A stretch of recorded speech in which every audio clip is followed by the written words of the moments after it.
메일 오브 HR 스터디 행정에서 50강을 살펴보는 오늘 16번째 시간은 성과급, 특별 상여금, 평균 임금에 해당되는지에 대한 질의 내용 한번 살펴보도록 하겠습니다. 이번 시간, 다음 시간 임금에 대한 내용을 살펴보도록 할 텐데요. 많이 질문을 주시는 사안이시죠. 회사 안에 이러이러한 수당이 있습니다. 이러이러한 임금이 있습니다. 과연 이것이 평균 임금에 해당이 되나요? 통상임금에 해당이 되나요? 이렇게 많이 물어보십니다. 임금, 평균임금, 통상임금 개념이 혼재돼서 섞이시면 사업장에 있는 각종 수당들이 과연 여기에 해당이 되는지 안 되는지 판단하기가 항상 어려우실 수밖에 없을 것 같습니다. 오늘 다음 시간 통해서 개념을 조금 잡아가시고 그 기준에 의해서 각자 회사에 있는 수당들을 한번 대입해 보시면 도움이 되시지 않을까 생각이 됩니다. 질의 내용을 한번 보겠습니다. 질의는 이렇게 됐습니다. 이 회사는 급여 외에 별도의 돈들이 있었습니다. 예를 들어 특별 상여금, 장여금, 휴가비 이런 돈도 있었고요. 경영진이 연말 정도에 별도로 판단해서 나갈 수도 있고 안 나갈 수도 있고 지급률도 달라지는 성과급 이런 돈들이 있었습니다. 그리고 이거를 다 평균임금에 산입을 해서 계산을 해서 주고 있었습니다. 즉 퇴직금 계산할 때 주고 있었나 봅니다. 그런데 이런 거를 듣고 회사가 고민이 생겼습니다. 성과급이나 특별 상여금 이런 돈들이 임금성이 부인되는 판례를 봤는데 그렇다면 이것이 평균임금에 들어가는 게 맞는 것인가? 특히 여기 특별 상여금, 성과금 이런 것이 임금인가? 이렇게 헷갈리기 시작한 겁니다. 그래서 질의를 주셨네요. 회시의 내용을 한번 보겠습니다. 질의 회시의 내용은 이랬습니다. 평균임금에 들어가는가? 평균임금과 임금의 상관관계를 한번 따져보도록 하겠습니다. 임금은 저희 근로기준법 2조의 정의규정이 이렇게 나와 있습니다. 사용자가 근로의 대상으로 근로자에게 명칭에 상관없이 지급하는 일체의 금품은 임금이다. 즉 일을 하고 그 대가로 받아가는 일체의 금품은 임금이다. 이것이 정의규정이고 이 임금에 해당이 된다면 평균임금과는 동일합니다. 왜냐? 평균임금은 산정이 필요한 시점 3개월 동안 받은 임금 총액을 3개월 동안 재직일수로 나눈 거기 때문에 분자에 들어가게 되는 3개월간의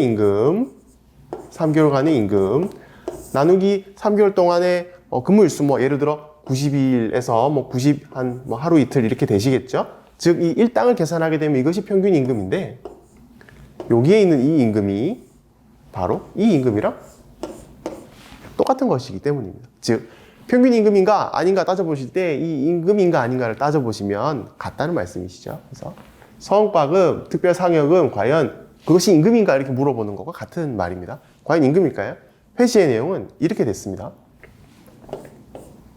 구체적인 답변을 주기는 곤란하나 경영성과급이나 특별상여금 같은 그 돈들은 단협이나 취업규칙에 별도의 정한 바가 없고 경영 성과에 따라서 대표가 임의적으로 지급한 것이기 때문에 관행이 생겼다고 보기도 어려워서 임금성이 부인된다고 판단이 된다. 즉 임금이 아닌 것 같다. 따라서 평균임금도 아닌 것 같다.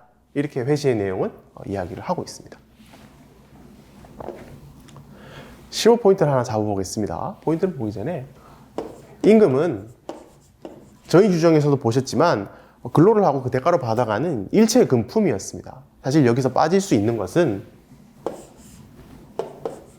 호의적으로, 은혜적으로 주는 것들. 예를 들어 근로의 대가가 아니라 대표이사님이 기분이 좋아서 주신다거나 혹은 결혼을 해서 회사에서 축의금이 나온다거나 이런 경우 호의적으로 혹은 은혜적으로 나가는 금품이기 때문에 회사에서 그 돈을 수령했지만 근로에 대한 대가로 제가 받은 임금은 아니라는 거죠. 앞전에 행정해석의 질의 회시의 내용에서도 특별상여금 같은 경우에는 줄 수도 있고 안 줄 수도 있고 호의적으로 나간 거에서 임금이 아니다 이렇게 보셨다고 보면 됩니다. 하나 더 빠질 수 있는 것은 실비정산하시는 거죠. 영수증 처리하는 겁니다. 이것은 임금이 아니죠. 영수증 처리, 출장비 같은 거 영수증 처리를 했다고 해서 임금으로 잡히지는 않으니까요. 이 두 가지는 임금에서 빠지게 되는 게 원칙이었습니다. 근데 최근에 이러한 대법원 판례가 나왔습니다. 그래서 실무자들이 조금 더 임금에 대해서 판단을 복합적으로 해봐야 되는 이유가 생기셨죠. 공공기관의 경영평가 성과금입니다. 이 성과급이랑 동일하네요. 근로에 대한 대가로 받는 돈이 아니고요. 그 조직이 경영 성과가 잘 나서 나가게 되는 성과금. 기존 같으면 근로에 대한 대가가 아니네요. 그래서 임금이 아니다 이렇게 봐왔던 그러한 돈인데 최근에 판례 이렇게 나왔습니다. 경영평가 성과금이 계속적 정기적으로 지급이 되고 지급 대상이랑 조건 등이 확정이 되어 있어서 회사에게 지급 의무가 있다면 이 임금에 포함이 된다. 이렇게 보았습니다.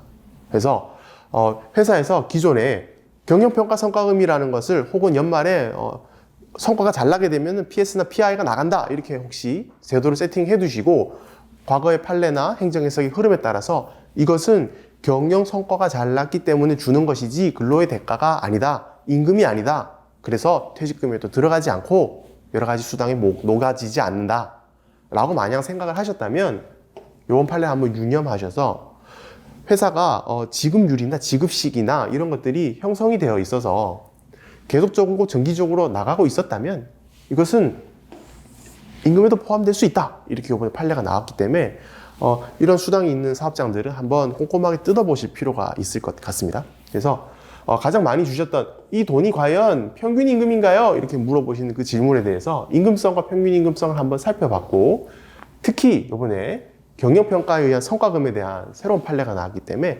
막연하게 아니다 라고 판단하셨던 사업장이 있으면 도움이 되실 수 있도록 판례까지 한번 살펴보도록 했습니다.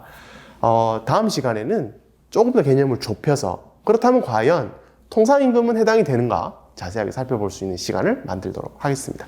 이것으로 16강 강의를 마치겠습니다. 감사합니다.